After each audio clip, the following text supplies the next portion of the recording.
Hi, thanks for tuning in to another dose of bite-sized bits of knowledge where we give you meaningful information in a short amount of time. Today we're talking about business succession part 2. We talked high level about what it is and why you should care. Some things we're going to talk about today are some common goals and some things you just got to start thinking about now.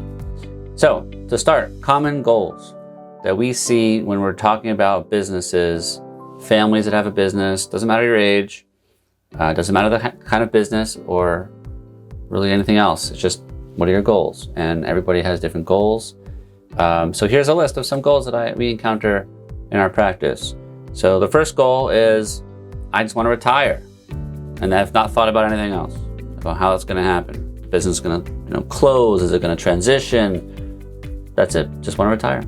Second goal that we hear all the time is, we want to pass on shares slowly. We want to get people involved over time. Maybe our family, maybe key people.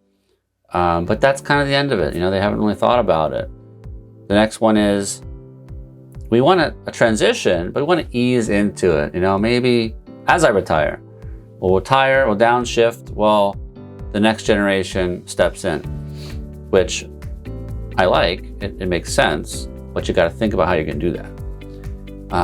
One way we always get is, I'm going to give all the shares now, during life, as a lifetime gift, really. And I would, again, direct you to the video on tax basis, on why that is typically not a good idea. An alternative to that is, of course, buying the shares.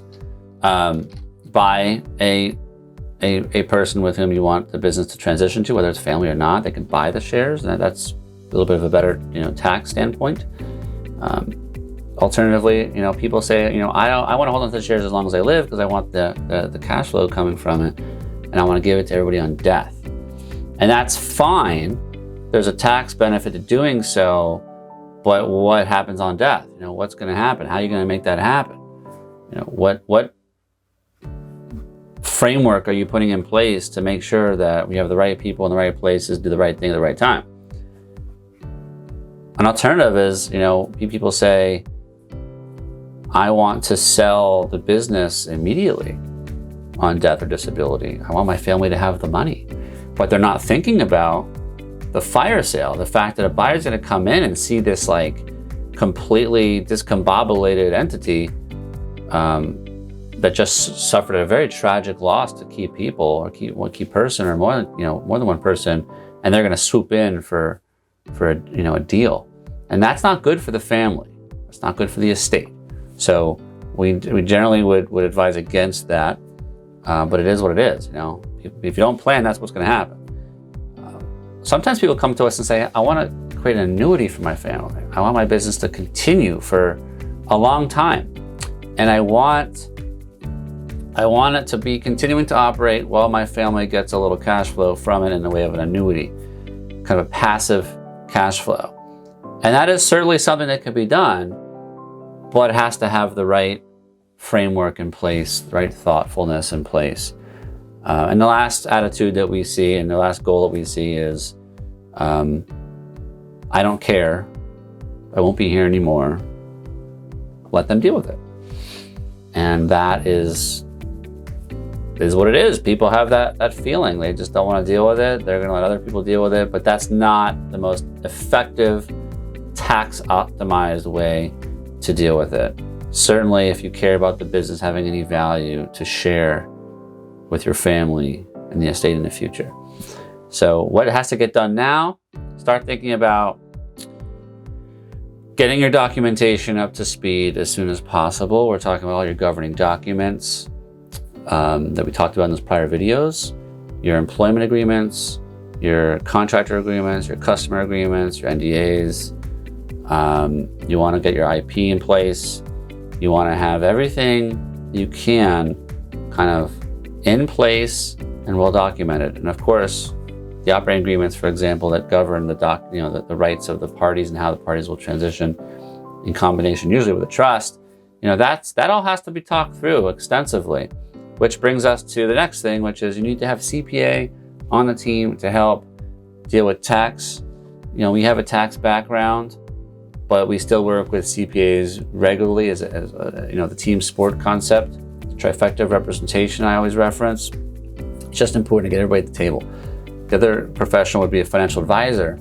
You want the financial advisor on the table, at the table, because they have intimate knowledge of your finances, what you need, how much you don't need, where your assets are they tied up, are they liquid?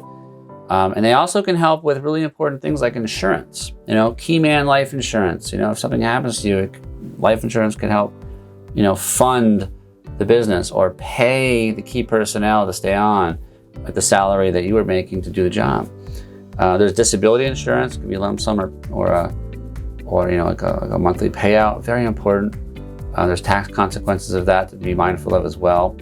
And then there's overhead insurance, which is, if you become disabled or pass, will the business have the necessary overhead income to pay for itself? That's something to consider, as well as is business interruption insurance.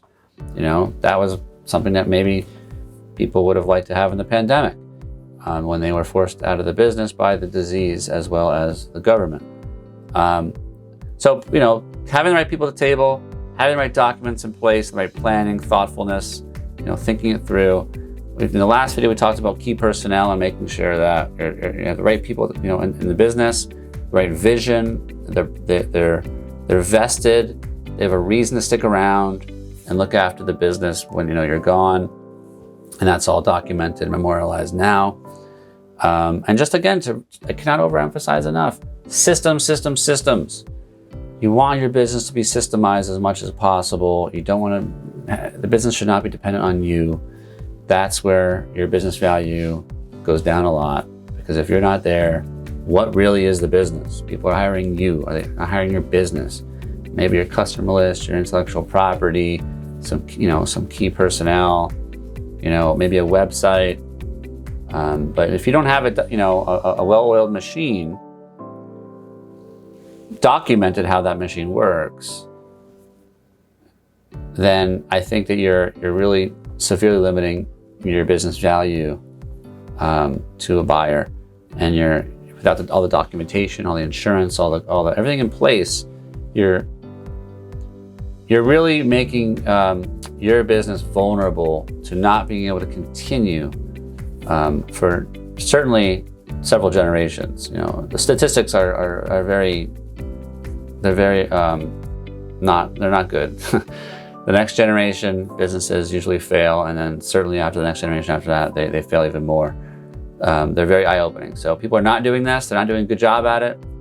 And the more thoughtfulness and mindfulness that you put into it now, while you're alive, you're well, you're healthy, the better your family will be later. So thank you again for stopping by, and stay tuned for more.